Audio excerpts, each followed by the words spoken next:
gardaradu ma fiicne galmudug maxaa dhacay godaab ay samaatahay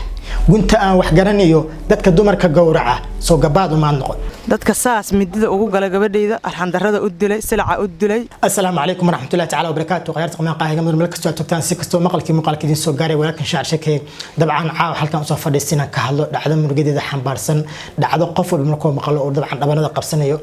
dhacdadaas waxay ku dhacday gabar yar oo 12 sano jir ah ma 15 sano jir waa gabar 12 sano jir ah oo inta gurgeedii laga baxay la afduubtay 15 bari la laasanay kadibna la helay meydkeedii oo la gowracay iyadoo gardado adigu wax aan laga sheekin karin dhacdadaas waxay dhacday maalin ka hor hadaysan maalmo ka hor bahayn ayaan dhihi karaa ma jirto kaalin wanaagsan oo dadka Soomaaliyeed ay ka qaateen sida gabadhaas dulman xaqeedii lagu soo dhici lahaa sababtoo ah dhacdadan kale markay dhacdo dadka Soomaaliyeed waxay ahayn dad dhiig leh dad ka dhiirada dhacdadan iyo dhacdooyin kale ee musiibada ah si gaar ah bulshada reer galmudug ayaa ka gaabsaday inay ka dhiidiyaan dhacdadan foosho xun dadka saas midida ugu gala gabadheeda arxan darrada u dilay silca u dilay nafta ku dhibay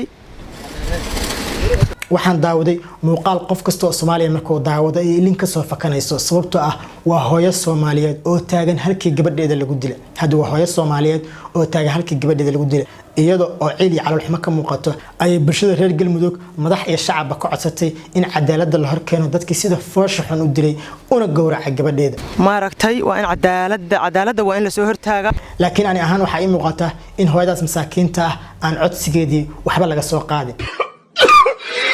gabaygan ujeedada gundhigiisu wuxuu yahay gabadhii yarayde ee godobta laga galay gowrac lagu sameeyo meydkeed la soo gamay gardaradu ma fiicne galmudug maxaa dhacay godaab ay samaatahay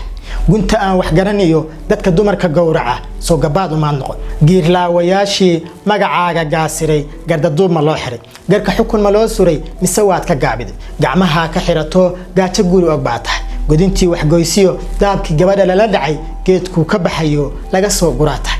godin labay maxaa dhacay meeyay geesinimadii garashiya aqoontii gambooleydii galgaduudiyo away golihii guurtida gaashaankii warankiyo meeyay gabanadaadii dadka kala garnaqi jiray gami maayo anuguye galgasho hurdada naca intay goor tahay gardarrada ka dhiidhiya gabadhii walaasheen sida silaca loo galay gurigay ku noolayd aynu garab istaagno xaqeedana u goobne la wadaaga gabaygan cid kastoo xad gudubnaa